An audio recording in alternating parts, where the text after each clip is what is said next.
भारतात राहणारे लोक भारताबाहेरील एका नेत्यासाठी रस्त्यावरती का उतरतात? आजचीच ती घटना आहे. काश्मीरमध्ये काही लोक अचानक इराणच्या सर्वोच्च नेत्याच्या समर्थनामध्ये घोषणा देतात. इराण कुठे? भारत कुठे? भारतातले काही मुस्लिम लोक इराणच्या समर्थनामध्ये या ठिकाणी काश्मीरमध्ये, लखनौमध्ये निदर्शने करतात. हा प्रश्न अनेक भारतीयांच्या मनात आहे आणि प्रामाणिकपणे सांगायचं म्हटलं तर मनामध्ये थोडा गोंधळही आहे आणि थोडा राग सुद्धा आहे. याचं कारण आहे, मृत्यू कुणाचा होतो? इराणचे सर्वोच्च नेते अयातुल्ला खोमेनी. कोणी मारलं? अमेरिकेने मारलं. त्यांच्या समर्थनार्थ आणि अमेरिकेच्या विरोधात निदर्शने कुठे होत आहेत? जम्मू काश्मीर आणि लखनौमध्ये. तसं पाहायला गेलं तर इराणचा आणि भारतीय नागरिकांचा तसाही अर्थाअर्थी काही संबंध नाहीये. डायरेक्टली बिलकुल संबंध नाहीये.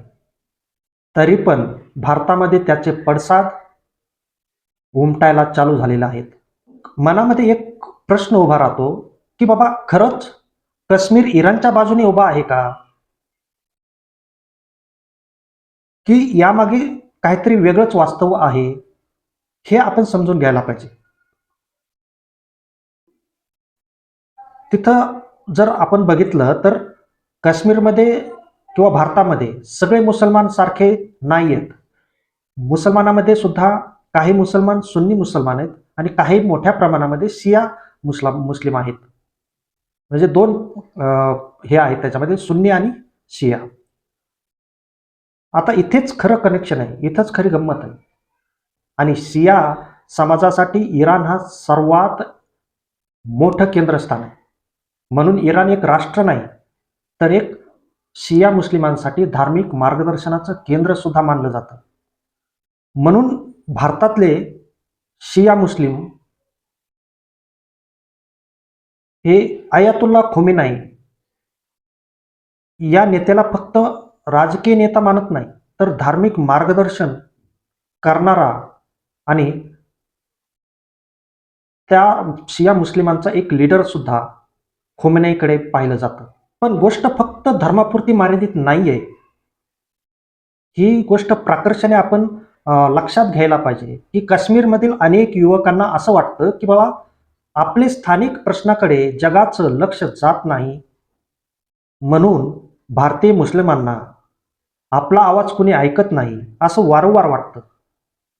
आणि जेव्हा इराण राष्ट्रीय स्तरावर पॅलेस्टाईन किंवा मुस्लिम प्रश्नावर जोरात बोलतो, तेव्हा त्यांना वाटतं की इराण हा एकमेव राष्ट्र आहे की शिया मुस्लिमांचे प्रश्न आंतरराष्ट्रीय स्तरावरती जो नेतो आणि त्याच्यावरती जोरदार बोललं जातं. आणि खरी गंमत इथूनच चालू होते.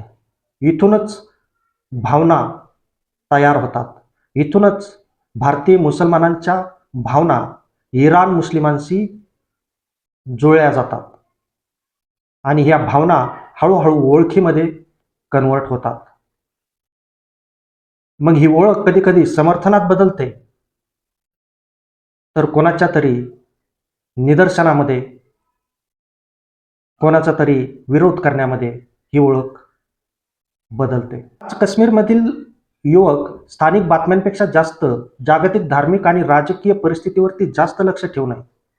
पण एक सत्य इथे स्पष्टपणे बोललंही पाहिजे की संपूर्ण काश्मीर इराणला समर्थन देतो का, तर नाही.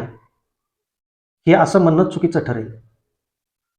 हे समर्थन एक मर्यादित स्वरूपात आहे, एक विशिष्ट धर्मापुरतं किंवा धार्मिक गटापुरतं मर्यादित आहे, विशिष्ट आंदोलनापुरतं मर्यादित आहे. पण असं जरी बोललं गेलं तरी ही प्रश्न भारतासाठी गंभीरच आहे. कारण जेव्हा स्थानिक असंतोषाला परदेशी शक्तीचं बळ मिळतं, तेव्हा भावना सीमांच्या पलीकडे जातात आणि खरी चिंता इथूनच चालू होते. खरी चिंता इथूनच सुरू होईल. म्हणून काश्मीरमध्ये दिली जाणारी घोषणा ही फक्त एका नेत्यासाठी नसते, तर ती अनेक वेळेस राजकीय समीकरणं बदलण्यासाठी सुद्धा या घोषणा असतात. कधी-कधी ही व्यक्तिगत राग व्यक्त करण्याची सुद्धा पद्धत असते. मग खरंच प्रश्न असा आहे, की खरंच भारतीय शिय मुसलमान इराणवर प्रेम करतात का? की स्वतःच्या राजकीय आणि सामाजिक परिस्थितीबद्दल राग व्यक्त करण्याची ही एक पद्धत आहे किंवा एक मार्ग आहे? याचं उत्तर अजूनही अस्पष्ट आहे. याचं उत्तर कोणाकडेच नाहीये. पण एक गोष्ट मात्र नक्की आहे. काश्मीरमध्ये होणारी प्रत्येक छोटी घटना, राजकीय दशा आणि दिशा ठरवणारी प्रत्येक घटना ही काश्मीरमध्ये महत्त्वाची ठरते. ही गोष्ट आपण इथे या निमित्ताने लक्षात घ्यायला हवी.